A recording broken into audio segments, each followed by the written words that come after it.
Bétera tornarà a acollir la Volta Ciclista a la Comunitat Valenciana Gran Premi Banc Sabadell. Així ho va anunciar aquest passat dimecres l'alcaldessa del municipi, Elia Verdebio, al costat del director de la Volta Ciclista Comunitat Valenciana, Àngel Casero, i la directora regional de Castelló i València Nord del Banc Sabadell, Mireia Miravent, en la presentació de la tercera etapa que eixirà de Bétera el 3 de febrer de 2023.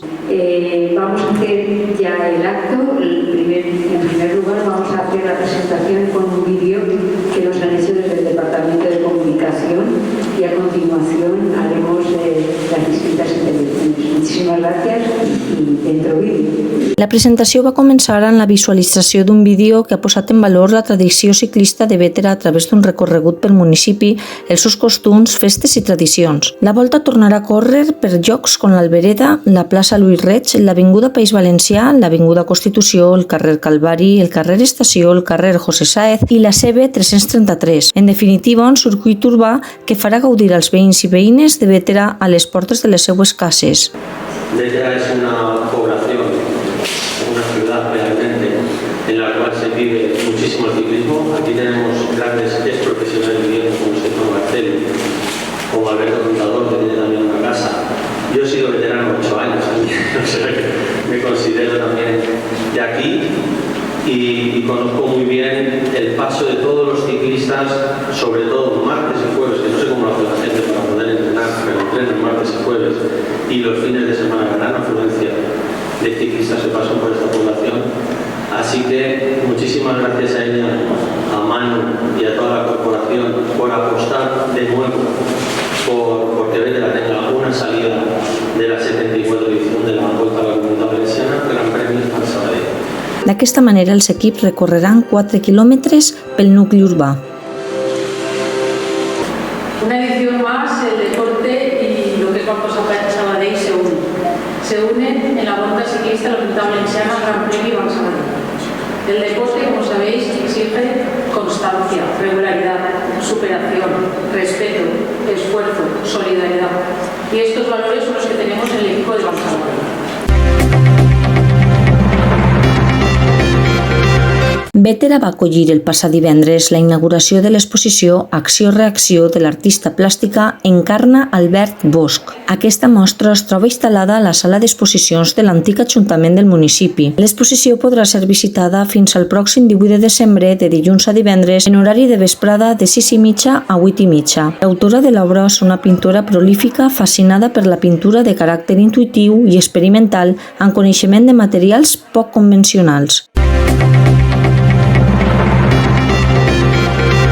El passat dissabte, la colla de campaners de Bétera es van sumar al volteig general de campanes a nivell estatal per tal de celebrar que el toc manual de campanes ha sigut declarat Patrimoni Immaterial de la Humanitat per l'UNESCO. Així mateix, la citada colla també va realitzar este dissabte un passeig sonor, és a dir, una visita guiada pel poble de Bétera per a conèixer el patrimoni campaner i la història que l'uneix. Aquesta visita donava inici a la parròquia dels Desemparats, passant per l'ermita de la Divina Pastora, el Panteó i Calvari, així com el Col·legi Nostra Senyora del Carme, finalitzant en la pujada a la Torre Campanar. L'Associació Cultural l'Alxama de Bétera va realitzar este passat dissabte la seva mostra de música i cultura tradicional. L'Auditori de la Casa de la Cultura del municipi acollia a les 7 de la vesprada aquest esdeveniment on es va fer un repàs de les diverses mostres. En la quarta edició parlàrem de la percussió en la música tradicional. Ens van fer una extraordinària demostració de la percussió principalment feta amb instruments de cuina. En aquesta ocasió es va comptar amb la col·laboració especial de Pep Jimeno Botifarra. Els diners recaptats en les entrades van anar destinats a l'Associació Espanyola per a la lluita contra el càncer.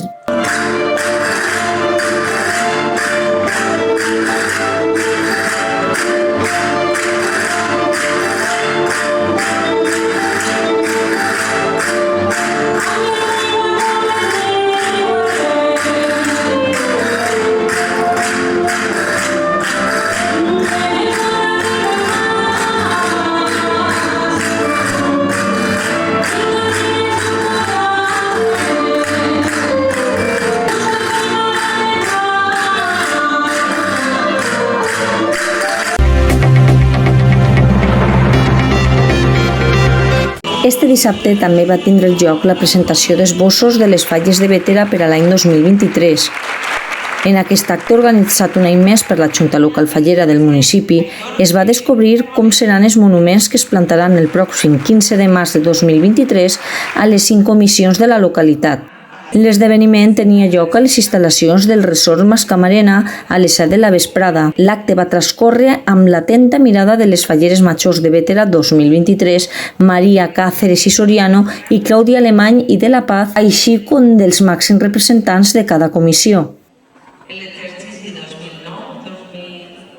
En aquest acte es van revelar els secrets millor guardats de qualsevol comissió, el disseny i la temàtica dels monuments fallers per al pròxim exercici. Es va incorporar a l'equip de la Torre Sant.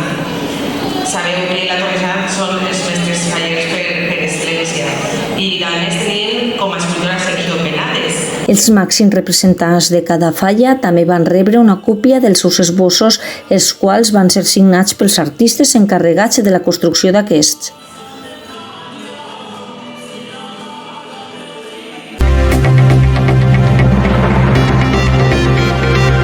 La penya cuetera Fills de la Pólvora també duia a terme aquest dissabte un concurs de paelles a Frutos Bétera.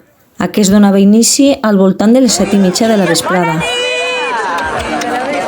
Anem a guanyar! Anem a fer així. Avui anem a fer unes paelles, gràcies a l'Ajuntament i tot, que ens ha deixat fer això, per fer força, per la colla. Pa Fills de la Pólvora. Fills de la Pólvora i, bueno, això, un especial. Gracias por haber venido. Bona nit a tots! Fills de la Pólvora va néixer en un sopar d'amics. Aquesta nova colla, d'aquesta manera, està formada per un grup d'amics amants del coet, els quals volen fer força per seguir amb aquesta tradició. Al concurs va acudir un bon nombre de colles i amics per a disfrutar d'aquesta celebració.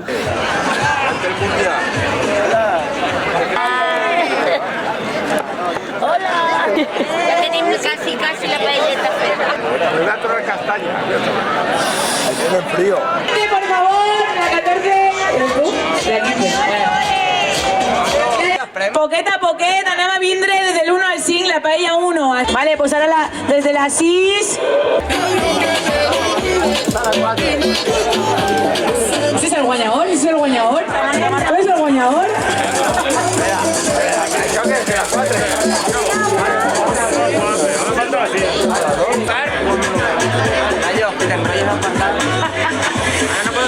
Vinga, la 9, on està la 9? La 9, on està la 9? Així ve la guanyadora! Així ve la guanyadora! A més, va haver un disco mòbil a càrrec de Pablo DJ. On està la 10 i la 11?